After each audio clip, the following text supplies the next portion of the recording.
नमस्कार दोस्तों, स्वागत है आप सभी का। सीजीटीटी 2022 की तैयारी कर रहे हैं या सीटेट 2022 या शिक्षक भर्ती की तैयारी कर रहे हैं तो यह वीडियो आपके लिए उपयोगी है। बाल विकास शिक्षा शास्त्र यानी कि चाइल्ड डेवलपमेंट पेडागोजी से प्रैक्टिस सेट का भाग 24 है। भाग 1 से भाग 23 तक का वीडियो ऑलरेडी अपलोडेड है। यहाँ पर एक आई बटन दिखता है, वहाँ पर जाकर उन सभी वीडियोज़ को देख सकते हैं।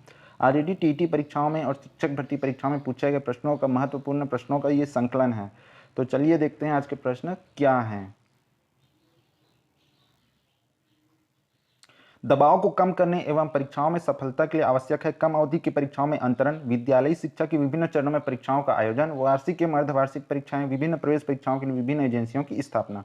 तो इसका सही आंसर आपको क्या लगता है, आप भी कमेंट बॉक्स में लिखते जाइए, लाइव चैट में लिखते जाइए। तो यहाँ पे इसका जो सही आंसर है वो है कम अवधि की परीक्षाओं में अंतरण। अगला प्रश्न देखते हैं। सबसे अधिक गहन और जटिल समाजीकरण है पूर्व बाल्यावस्था के दौरान, प्रौढ़ अवस्था के दौरान, व्यक्ति के पूरे जीवन में, किशोर अवस्था के दौरान। तो यहाँ पे इसका जो सही आंसर है वो है किशोर अवस्था के दौरान।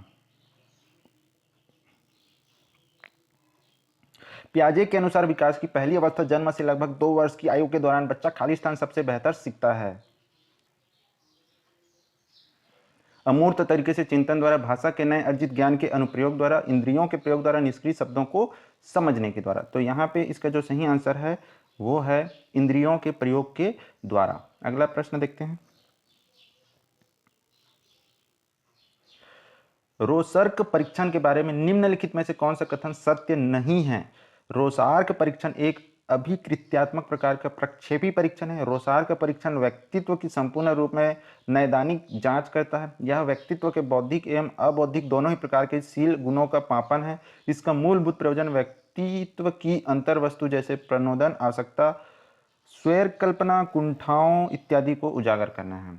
इसका आंसर क्या है, बड़ा बड़ा यहाँ पे विकल्प है, तो चलिए देखते हैं आंसर क्या है।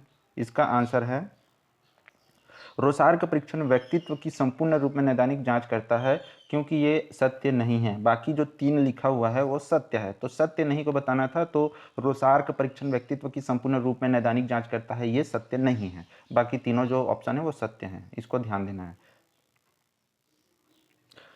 कार्ल रोजर्स के अनुसार कुसमायोजन का आधार वैषम्य है। इदम तथा पराहम के मध्य, वास्तविक स्व तथा आदर्श स्व के मध्य, स्व तथा वातावरण के मध्य, अचेतन तथा चेतन के मध्य।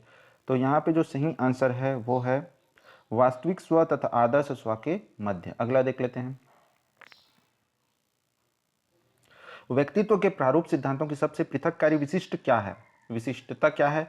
शरीर विन्यास तथा स्वभाव में संबंध, शरीर विन्यासों का वर्गीकरण, प्रारूपी अभिलक्षण, मन शारीरिक उपागम। तो यहाँ पे जो सही आंसर है वो है शरीर विन्यास तथा स्वभाव में संबंध। अगला देखते हैं। मूल्यांकन का उद्देश्य है बालकों को धीमी गति से सीखने वाले एवं प्रतिभाशाली बालकों के रूप में लेबल करना, जिन बालकों को उपचारात्मक शिक्षा की आवश्यकता है उनकी पहचान करना, अधिगम की कठिनाइयों और समस्या वाले क्षेत्रों का पता लगाना, उत्पादन जीवन जीने के लिए शिक्षा किस सीमा तक तैयार कर पाई है का पुष्टिकरण प्रदान करना। तो यहाँ पे सही आंसर जो है वो है उत्पादन जीवन जीने के लिए शिक्षा किस सीमा तक तैयार कर पाई है का पुष्टिकरण प्रदान करना।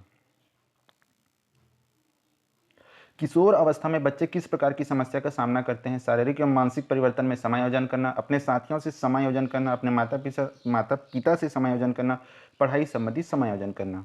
सही आंसर है शारीरिक एवं मानसिक परिवर्तन से समायोजन करना। परीक्षा में विद्यार्थियों से किस प्रकार के प्रश्न पूछने चाहिए। स्मृति एवं समझ आधारित, वस्तुनिष्ठ एवं विषयगत, समझ एवं अनुप्रयोग आधारित, केवल वस्तुनिष्ठ। सही आंसर है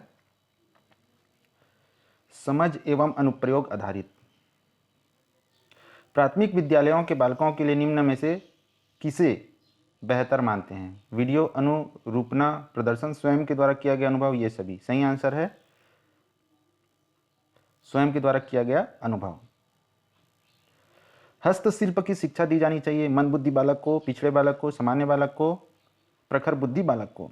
सही आंसर है मंद बुद्धि बालक को।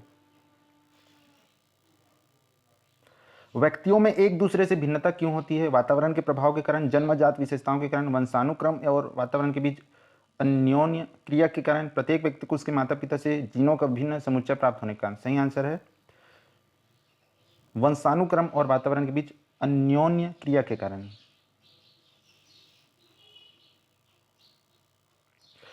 व्यक्ति में उन मनोशारीरिक अवस्थाओं का गतिशील संगठन है जो उसके पर्यावरण के साथ अद्वितीय सामंजस्य निर्धारित करता है, वह कहलाता है व्यक्तित्व, समायोजन, संवेदना, चरित्र। सही आंसर है व्यक्तित्व।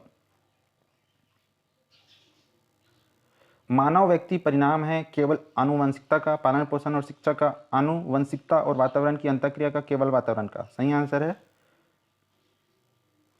आनुवंशिकता और वातावरण की अंतःक्रिया का। निम्नलिखित में से किसे प्राथमिक स्तर पर शिक्षा का सर्वाधिक महत्वपूर्ण गुण माना जाता है? पढ़ाने की इच्छा, धैर्य और दृढ़ता, दंडित करने की हानि रहित विधियों का ज्ञान, अत्यधिक मानकीकृत भाषा में पढ़ाने की दक्षता। सही आंसर है धैर्य और दृढ़ता।